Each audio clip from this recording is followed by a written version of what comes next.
In the last video, I talked about what coaching is and what coaching isn't, and I talked about the benefits of coaching. In this video, what I'd like to talk about is what a typical coaching conversation looks like. You know, we all engage in a variety of conversation in a variety of business and social settings throughout the day. And although a coaching conversation is like a normal conversation, what makes it different is that it works within a particular framework that we refer to as a coaching model.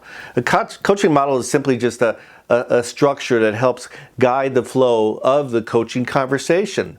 And there's really a wide variety of coaching models. One of the more common models and one of the more easiest to learn models is called the Gohn model. The Gohn model is very simple, yet very powerful. It's a great model because it can be used in a variety of circumstances, a variety of sessions lasting anywhere from a few minutes to an hour or so.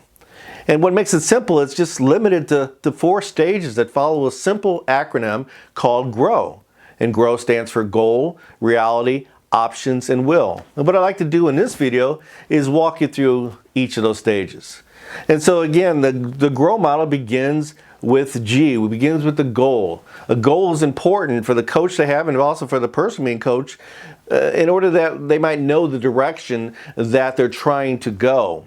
You know, there's a variety of long and short-term goals that can be addressed, coached around over several sessions, but it's important for each session. It's important that each session would have its own unique goal. In other words, what would a win look like at the end of this particular conversation? And having that sort of clarity around a particular goal would not only ensure that the conversation would stay on track, but also gives us a way to be able to measure the success of that particular coaching session. For example, let's say we have an employee who's dealing with a time management issue. Maybe it's beginning to affect his performance. Now, the long-term goal that may be able to be addressed over several coaching sessions might just be improved time management. But a goal for one particular session may simply be to come up with 1 or 2 or 3 options that, if applied, will move the person towards or forward towards the long-term goal of improved time management. So all coaching conversations begin with a goal. And the value of a goal is, again, it gives you direction, but it also begins to close the gap between where you want to go and your current reality, which is really the second stage of the Gohn model, R. R equals reality. Again, G helps define where you want to go. R defines where you are right now. And so what the coach does during this stage, he begins to explore this reality from a lot of different perspectives to be understand, you know, what is exactly going on here. You know, possibly even identify some distortions or denials that may be preventing the person from moving forward. For example, thinking again about the time management issue. You know what, during a normal discussion, the coaching conversation, what may be revealed is there's a pattern of this particular employee always being late to work. But through a little bit deeper inquiry, the coach may discover that really what we're dealing with here is really an avoidance thing. Maybe the person doesn't want to get to work early. Maybe he's sabotaging himself. He doesn't want to get to work on time because it may force him to interact with somebody that he really doesn't want to interact with. Somebody that shows up a little bit early themselves. The point being, again, the reality is that this may not be a time management issue. It could also be a relationship issue. And this is something that would be discovered during the reality stage. It would be uncovered. And the more clarity you can get around reality, the better you are equipped to be able to look at the various options for moving forward. And that's the third stage, is options. O is for options. You know, when you're dealing with any sort of workplace issue, there's a variety of options for solving it. But what happens is that people often get fixed in some of the failed options of the past. They get stuck.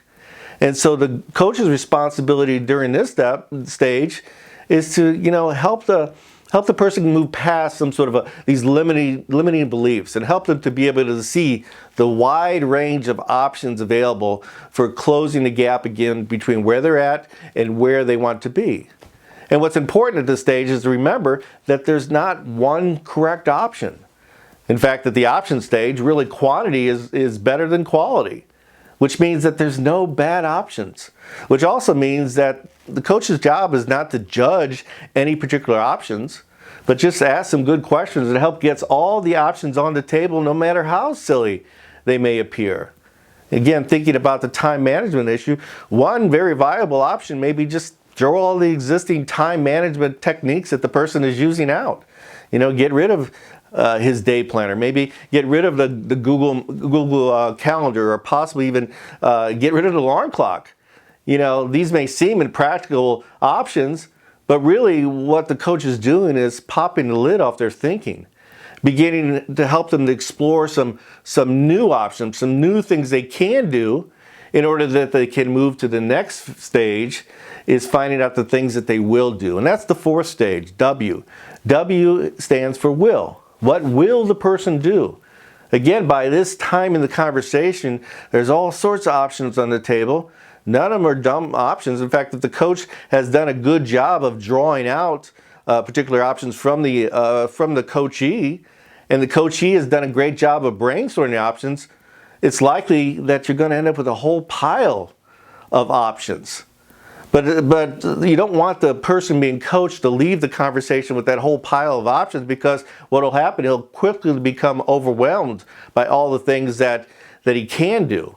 And so at this particular stage, it's the coach's responsibility to help narrow down the options to the ones that he is most committed to doing, the ones that have the greatest chance of success. In fact, at this particular stage, a tool that is very helpful that I'll talk about in the next video is just simply a SMART tool that helps identify, which options are the most doable, which options are the most achievable. Anyway, that's a very quick overview of the GROW model. Hopefully you're beginning to see that it's easy to learn, it's easy to memorize, but more importantly, hopefully you're beginning to see that it's a great tool for growing your employees towards success, towards greater performance. But in order to get the most value out of the GROW model, it's important that the coach develops some core skills called competencies that will help guide the coachee through the GROW process to help them get closer to their goals. And that's what we're going to talk about in the next video.